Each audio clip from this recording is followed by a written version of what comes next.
Now at 9, United Way of Southwest Missouri and Southeast Kansas hosts its annual Day of Action. Plus, Pitt State students researched the different kinds of ticks that can be found in the 4 states. And photography enthusiasts have the opportunity to learn some new skills at a photography workshop in Fort Scott. The 4 states' most watched news starts now. Thank you for joining us tonight. I'm Jalen Banks. The Red Cross is called in to help displaced families after an early morning apartment fire in Joplin. The call came in around 6:30 this morning at the Michigan Place Apartments at 1502 South Michigan Avenue. Joplin Fire, Police, and Met's ambulance responded. Occupants evacuated as crews were able to contain the flames to one apartment. However, there is smoke damage throughout the entire building, number 7. The initial investigation reveals a child playing with a lighter caught a mattress on fire. No one was injured during the blaze. 2 Jasper County, Missouri deputies and a K-9 are recovering tonight after a single car crash. The crash happened just after 4 this afternoon on H.H. Fur Road and County Road 175. Authorities say the deputies and K-9 were responding to a rollover crash on I-49 near Cedar Road. They say the deputy was driving east, hydroplaned, and went off the side of the road where they hit a culvert and overturned violently through metal fencing. The deputies have non-life-threatening injuries, and the K-9 is expected to be okay. The Newton County Sheriff's Office is looking for Sean England. A judge signed an arrest warrant for the suspect, who is accused of assault and armed criminal action. If you see him or have information on his whereabouts, call 911 or local authorities. They say do not approach him and consider him armed and dangerous. And now we go to weather. Sam Lane joins us with the first look. All right, thank you very much, Jalen. It's been a pretty hot day across the 4 states, and there's some severe weather going on way out to the west in western Kansas, where tornado warnings are in effect for the panhandle of Oklahoma, and also some severe storm warnings down in southwestern parts of Oklahoma. UV index forecast for tomorrow is going to be extreme, about 11 on the scale of 0 to 12, and that means less than 10 minutes before you start burning up out there. Hat, sunglasses, sunscreen, and you want to find the shade and limit your time outside. One of the places you might want to consider is the lake. Grand Lake right now, right at normal at 744. Over at Table Rock, they're about 1.5 feet above normal right now. And then if we look up at Stockton, they're also about 1.69 or 1.59 above normal. So a great weekend to go out and boat. And if we take a look down the lane, we do have some weekend storm chances. A drought is going to continue, and of course, summer-like heat is in our forecast as well, along with some isolated storms, and I'll give you all the details in the lowdown in just a little bit. Some photography enthusiasts in Fort Scott, Kansas today had the chance to refine their skills. Associate Professor Shree with Kansas State and professional photographer Veretta Kobler hosted a free workshop on photography. The workshops were for beginner students or even professionals. It taught photographers how to use film, digital, and phone cameras to take better photos. This is a great opportunity to get folks that want to learn more about photography to help them to create that excellent shot that they're looking for. And this photography workshop is for everything from film to digital, even with cell phones too as well. And if you're interested in going, there will be more workshops on July 7th and August 11th from 10 a.m. to noon. Freeman Health System honored 2 resident pharmacists today with a graduation ceremony. The graduating licensed pharmacists, Grace Park and Tyler Specking, committed to a 12-month program that provided them with advanced real-life experience in pharmaceutical care. Those of us who really want to grow not only ourselves, but we want to invest in the next generation of practitioners. We want to invest in our community. We want to invest in our hospital. And it's just really great to celebrate this evening. To be a cancer pharmacist. And so I'm moving forward to the Springfield area at the Cancer Center with Cox, and I'll be one of the oncology pharmacists there. The 12-month-long program is the equivalent of nearly 5 years of real-world experience. The United Way of Southwest Missouri and Southeast Kansas is bringing the community together. It's hosting its annual Day of Action, the largest day of volunteer service in the region with more than 100 volunteers. KOAM Shagun Bamdali has more. Day of Action is a community event where the United Way of Southwest Missouri and Southeast Kansas teams up with employees of area businesses to pitch in and help local non-profit organizations complete various projects. This year, they teamed up with Commerce Bank and the Ronald McDonald House. These employees from Commerce are helping us with some deep cleaning projects. Everybody has, that spring cleaning that they want to do at your house, but it takes a lot of work. Well, here at Ronald McDonald House, when we have groups like this, we can get a major amount of work done in a short amount of time. The volunteers did everything from yard work to washing fences. So we have had these wonderful volunteers outside doing some wonderful landscaping, helping with pulling weeds, doing some cleaning of our playground equipment, our fence. Now then, we are moving inside. We've got them doing deep cleaning of our guest suites. Volunteers expressed gratitude for being part of the community project because it was more than just work to them. And it's such a blessing to have groups and organizations volunteer their time to come in and do the more challenging chores that need to be done on a regular basis. Creates a sense of connection. It's very easy for us all to get wrapped up in our everyday lives and stay focused just there, but this is a way that we can come out into the community, do real work with organizations that are doing that work every day and have that sense of connection and make us want to come back and do more. In Joplin, Shogun Bamdele, KOAM News. More than 15 people volunteered to clean the Ronald McDonald House of the 4 states. And coming up, looking for some answers. The search for the Titan submersible may be over, but there are lingering questions about what caused this catastrophic implosion. I'm Mike Tobin in Newfoundland, Canada. That story coming up. President Biden joined pro-choice groups Friday to rally voters 1 year after the Supreme Court struck down Roe v. Wade, sending the abortion issue back to the states to decide, and they are deciding. Red states are passing strict abortion laws while blue states are opening up abortion access, and that impact is far-reaching. Fox News correspondent Madeline Rivera reports from Washington. Last year, a monumental Supreme Court decision overturning 50 years of precedent shook the country's landscape. On the anniversary of that ruling, Americans are still navigating the consequences without Roe v. Wade, at times making tough decisions. It's always hard moving to a new place. Dr. Kylie Cooper is a maternal fetal specialist. She and her family were based in Idaho until the state passed a near-total abortion ban. Cooper was worried. The real risks of getting charged with a felony, the real risks of prison, and how that would look for my family and for my career. So she packed up and moved with her family to Minnesota. Cooper is not alone. About 20% of OBGYNs say they felt constrained in their ability to care for miscarriages and other pregnancy-related medical emergencies since Roe v. Wade was rolled back. We all truly just want to care for patients and do the right thing for them. Democrats are using the issue to drive voters to the ballot box. MAGA Republicans have made clear that they don't intend to stop with the Dobbs decision. But several Republican presidential candidates are doubling down, saying the highest court made the right call. Let's also pray for our Supreme Court justices as they weather the storm of criticism for protecting innocent life. The Planned Parenthood Action Fund endorsed President Biden's re-election on Friday, underscoring how important the issue is to Democrats in 2024. In Washington, Madeline Rivera, Fox News. Meteorologist Sam Lane is back with us with a complete look at the forecast and later. The Midwest Mustangs are back in action today, looking to move forward in a regional competition. John Dales will have that and more in sports.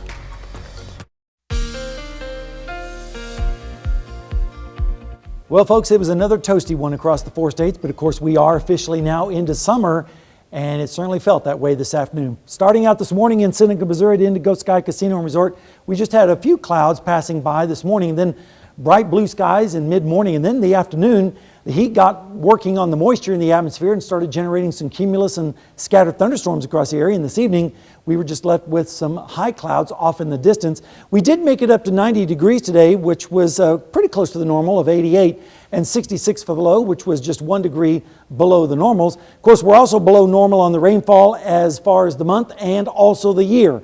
Hopefully we can catch up on that pretty soon, but it doesn't look likely at this point as far as a big rain system. Out to the west, we do have some storms, especially in southwestern Kansas. Tornado warnings being issued right now for the panhandle of Texas and Oklahoma, as well as southwestern Kansas. Also some storms along the Red River. We had some storms earlier in southeastern Oklahoma, but those are now all gone, including our area. We had a few scattered showers, but they dissipated pretty rapidly as well. Temperatures are in the 80s right now, a few 70s over there to the east in Monette and Cassville for some of the coolest readings. Meanwhile, out towards the west, it's still 83 degrees at this hour for our friends in Chanute. Rain chances are going to be low through the overnight hours, but they would pick up a little bit as we head towards the sunrise period of time. And then tomorrow afternoon, again, scattered showers and storms are going to be possible, but it's not going to be widespread. In fact, we're looking at temperatures tonight in the 70s with isolated storms possible, mainly out towards the west.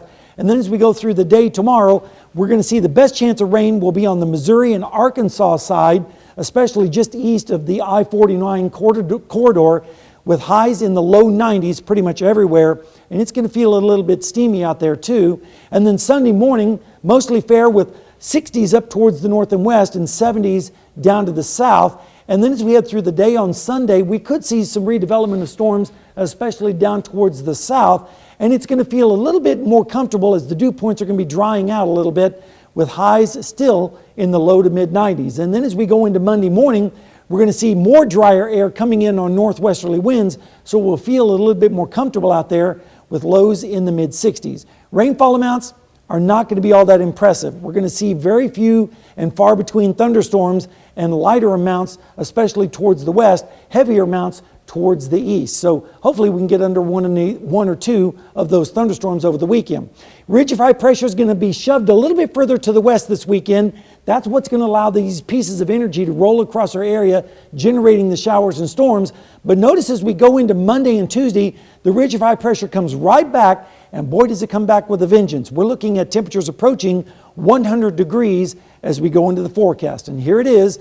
As we start the weekend, scattered showers and storms tonight and tomorrow, and then lesser chances on Sunday, and then a cool down, if you want to call 89 cool, on Monday. But look at Thursday, 99, so we just call it plain old hot. And then Friday, 96, and then more storm chances next weekend with cooler temperatures in the lower 90s. Well, luckily, we've got a story for them that's going to help them out with some of that heat. I hope so. All right, thank you, Sam. Summer, as you all know, officially kicked off on Wednesday. And in the 4 states, that means it's going to get pretty hot. KOAM's Fernanda Silva shows us how you can keep hydrated throughout the hot summer months. Hunter Philippi is only going to 5th grade, but he already knows his favorite way to make sure he's enjoying the summer while also keeping himself healthy on the hot days. Pools, because we can swim around and cool ourselves off whenever we're hot. For those who can and for those who cannot enjoy a refreshing pool, specialists advise applying sunscreen, seeking shade, and drinking enough water when outside. For adults, while it might sound tempting drinking a beer or a cocktail, they might not help as expected. If you drink sugary drinks or alcohol, that will actually make dehydration worse. So you want to make sure that you're hydrated with plenty of good water. Not only what you drink, but also what you wear can help you keep yourself cool in the summer. Wear plenty of good sunscreen and maybe a hat to protect your ears and head. Wear light colored clothing. You need to take frequent breaks, especially if you do begin to feel ill, a little lightheaded, feel like the heat's kind of getting to you. Make sure you get back inside and cool off where you can. Heat-related illness might have different signs and symptoms, but here are some things to keep an eye on. If your skin color and pulse changes, you feel dizzy and nauseous, and in more extreme cases you pass out, you should get medical help. It is important to remember that a heat stroke is a medical emergency. You want to make sure that if you start feeling symptoms of heat, get inside, get cooled off, get plenty of liquids. In Neosho, Fernanda Silva, KOAM News. Besides making sure that you're hydrated, take care of your kids and pets. Don't leave them unattended in cars, and when going for walks with furry friends, don't forget to take them to get some water.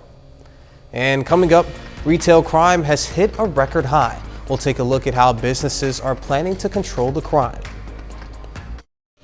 Retail crime is at a record high, and thieves have gotten bolder. People walking out with armfuls of items, some paid for, some not. Fox News multimedia reporter Ashley Soriano is in Las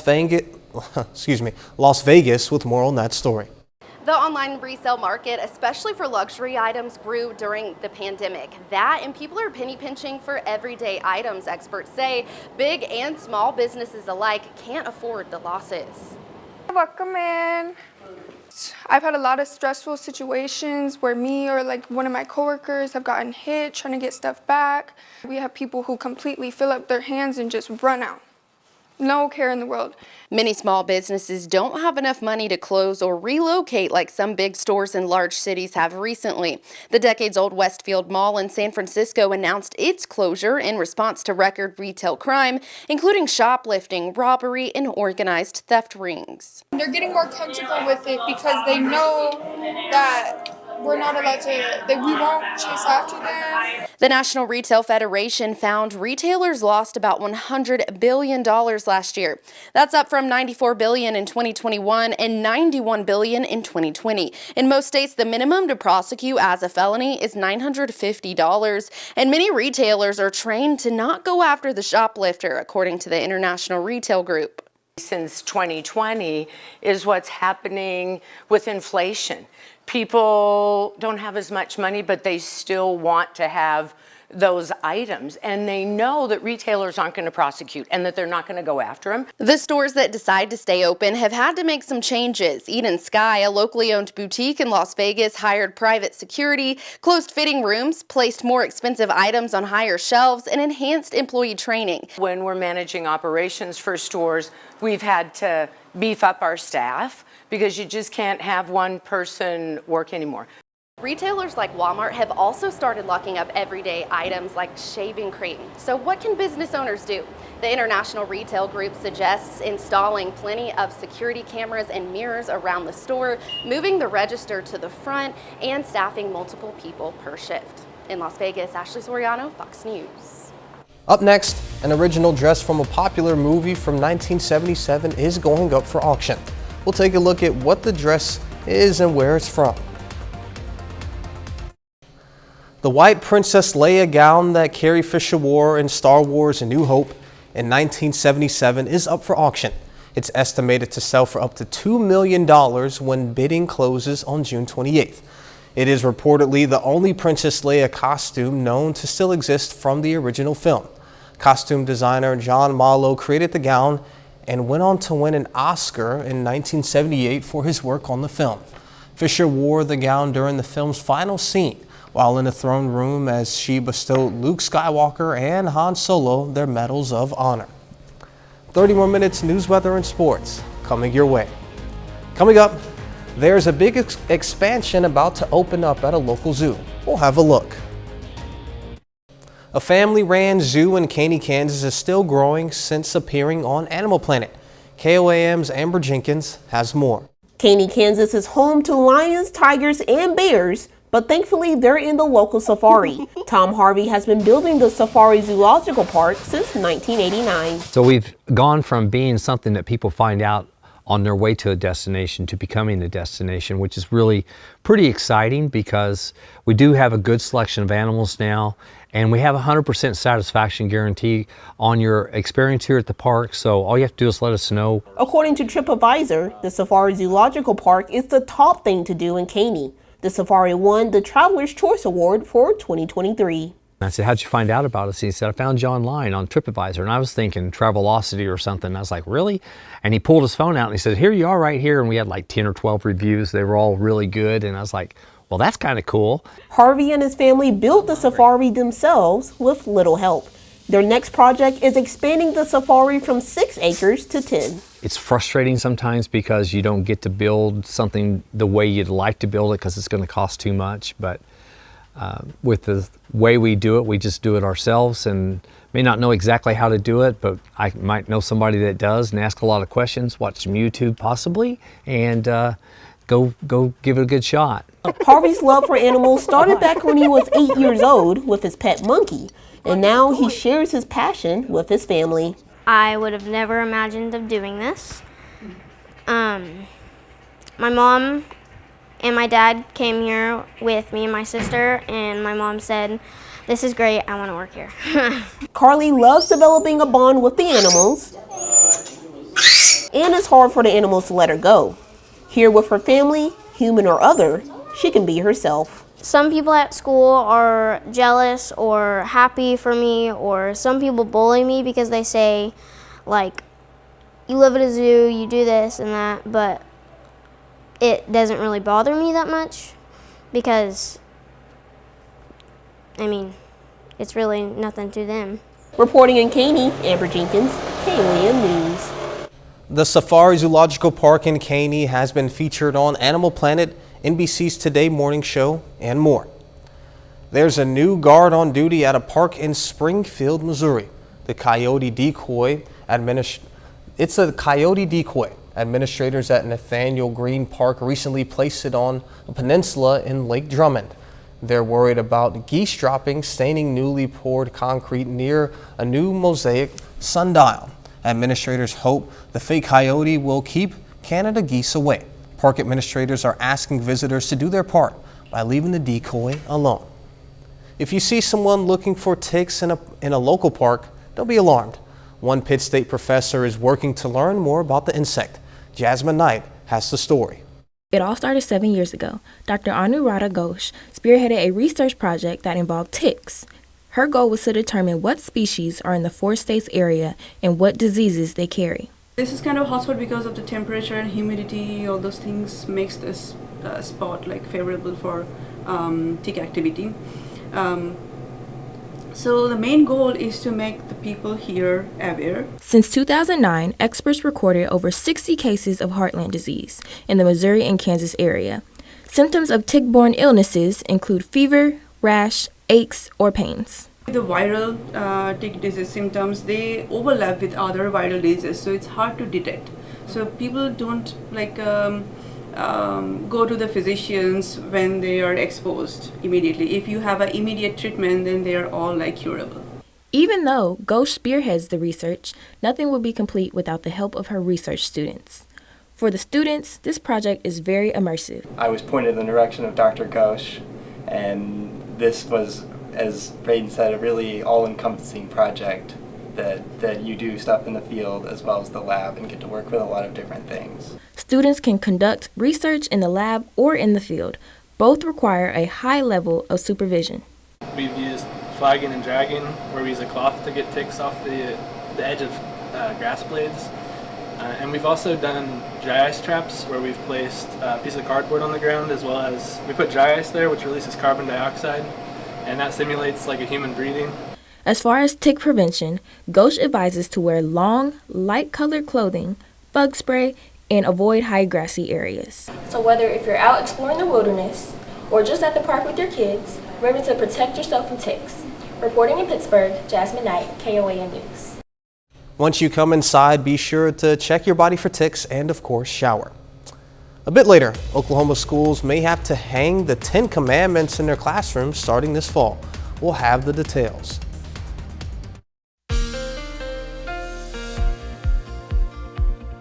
Well, summer is here, and the weather has certainly let us know that, with temperatures close to 90 degrees pretty much all week. Right now, a beautiful evening down in Seneca, Missouri, at Indigo Sky Casino and Resort. Mostly fair skies, and that's going to continue through most of the night. We do have a chance of showers, though, and we'll get to that in the forecast. But we did make it up to 90 degrees today in Joplin, which was a hair above normal, which the average is 88. The low was 66, which was a degree below normal. And, of course, we're way below normal on the rainfall for the month and also for the year. Hopefully we can get some more rain in the rain bucket as we head towards the weekend. But right now, all the storminess is way out to the west. Tornado warnings, severe thunderstorm warnings for western parts of Kansas, also down in the Wichita Falls, Texas area. We did have some storms closer to us earlier today in southeastern Oklahoma, but those are now all gone. We even had a few showers out in southeastern Kansas, but once the sun starts to go down, those go away as well. Temperatures right now are in the 70s off to the east in Monette and Cassville, but notice out to the west it's still 83 degrees right now in Chanute and 80s pretty much everywhere else. Rain chances tonight, like I said, are going to be on the low side. We could see a little bit of an uptick as we go towards the sunrise, but then it decreases again and then picks up again tomorrow evening, as we have a boundary in the area, and that may spark a few showers and storms in the evening. Temperatures tonight are going to be dropping down into the 70s and upper 60s. By 6 o'clock in the morning, we'll see southwesterly winds. And then as we head into Saturday afternoon, better chance of storms is mainly going to be on the Missouri and Arkansas side, basically along and east of I-49. But everyone should make it into the lower 90s, so it's going to be a little bit muggy and steamy out there. Then those storms will go southward, and then as we head towards Sunday morning, we'll see temperatures in the 60s up towards the north and 70s down to the south. And we're going to see some drier air trying to move in behind a weak boundary as we go through Sunday afternoon. And even though we'll see temperatures in the lower 90s, at least it will feel a little bit more comfortable as that drier air starts to filter into our region. Then as we go into Monday morning, it'll still be mild with temperatures in the mid 60s, but the dew points will be lower, so it will feel a lot more comfortable out there. Rainfall amounts are not going to be all that plentiful, unfortunately, so not a whole lot of rainfall expected with these scattered showers and storms. Better chance of accumulating rainfall will be off towards the east as we go through the rest of the weekend. Ridge of high pressure is in control, but it's going to take a little bit of a back seat over the weekend and retreating back towards the west. But then as we start Monday, here comes the ridge again, and boy does it build in, and that means we are going to see a return to some very steamy and close to the century mark temperatures for high temperatures in the afternoon. 40% chance of storms tonight and tomorrow, 20% on Sunday, and then cooler, if you want to call 89 cooler, on Monday. And then we start to warm back up as we head towards Wednesday morning with a chance of storms. But check out Thursday, 99. I just couldn't bring myself to forecast 100. And then 96 on Friday. And then more storms maybe next weekend. Definitely not looking forward to those temps. But yeah, thank you, it is Sam. summer, that's for sure. All right, after the search for the missing tour submersible came to a tragic end, the multinational operation in the North Atlantic is now winding down. It comes as new questions emerge about how and why this disaster took place. Fox News senior correspondent Mike Tobin has more. One day after pieces of the Titan sub were found on the ocean floor, air and sea assets involved in the search are drawing down. A statement from the Joint Rescue Coordination Center reads, quote, rescue assets will return to base to regenerate search and rescue capability and prepare for future search and rescue events. Coast Guard officials say they will continue to investigate the debris field as they piece together a timeline of what happened. Search and recover as much as they can, given the weather conditions and the provisions of all the equipment and all the people that are out there. The U.S. Navy confirms that its acoustic system may have picked up the Titan's fatal implosion shortly after the vessel lost contact with its launch ship on Sunday. But officials say at that time, the sounds were not definitive. It's very possible that, like some other things, these sensors picked this up, but they didn't realize what they were listening to or heard and had no indications. Meanwhile, Titanic movie director James Cameron says he wished he sounded the alarm sooner on safety concerns surrounding the Titan sub. He compared the vessel's tragic ending to that of the Titanic. It's about warnings that were ignored. The captain was warned. There were icebergs ahead. It was a moonless night. And at the same place, you know, now there's one wreck lying next to the other wreck. Coast Guard officials say they do not know about the prospects of recovering the bodies of Titan's 5 passengers. In Newfoundland, Canada, Mike Tobin, Fox News. Coming up in sports, a Pitt State track and field athlete runs the fastest time in the world this year. Plus, the Midwest Mustangs have 2 games today, competing for a spot in the Connie Mack World Series. John Dales has those stories and more next.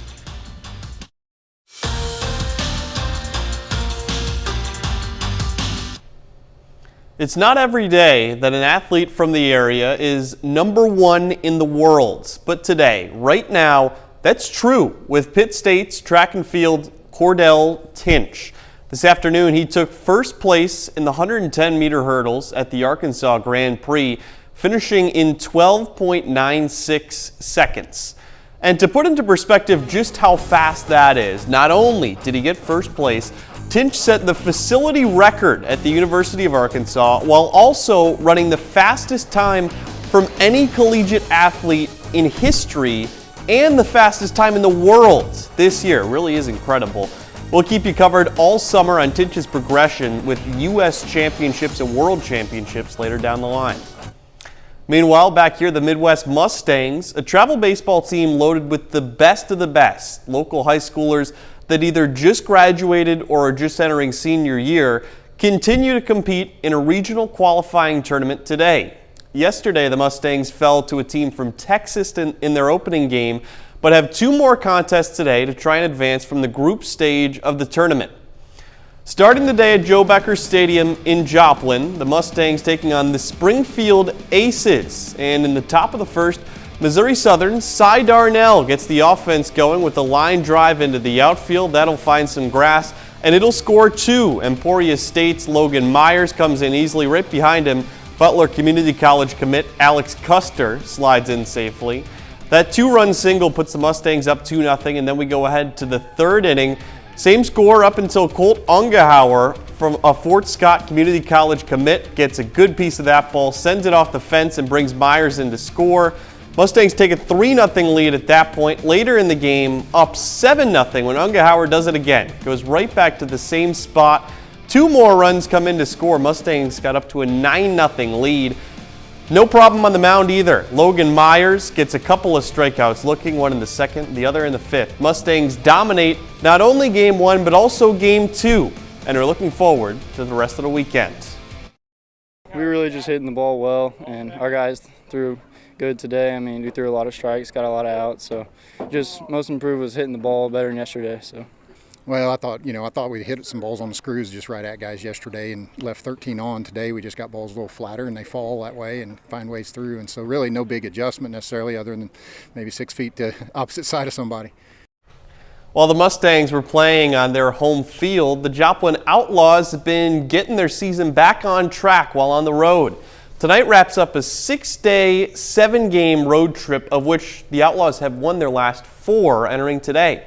Yesterday, Joplin shut out the Carroll Merchants thanks to an excellent pitching performance from Chris Massey. Tonight, though, the Merchants have broken through in a big way. 15-5 the final score. Game gets called after 7 innings because of the run differential. This one, trouble from the start. Carroll scores 3 in the first, 3 more in the 3rd, then 4 in the 4th inning. And over to pro baseball, the Royals had one of the most impressive wins of the season last night. They go on the road and take down the Rays, who have the best record in baseball. Tonight, hoping that Lightning can strike twice, trying for a 2nd consecutive win, their 3rd in the past 4 games. Not quite as fortunate this time around, though. The Rays blow them out 11-3. They hung tough for the first few innings, but Zach Greinke gets tagged for 7 earned runs. 4 of those come in the 5th inning. More than enough for Tampa to get a victory. These 2 teams finish out the series this weekend. That's all for sports. We're back with more news after this. Could Oklahoma's public schools be forced to hang the 10 Commandments in their classrooms? A group called the Oklahoma Advisory Committee on Founding Principles is sending that and 2 other recommendations to the state superintendent. Andy Weber has details.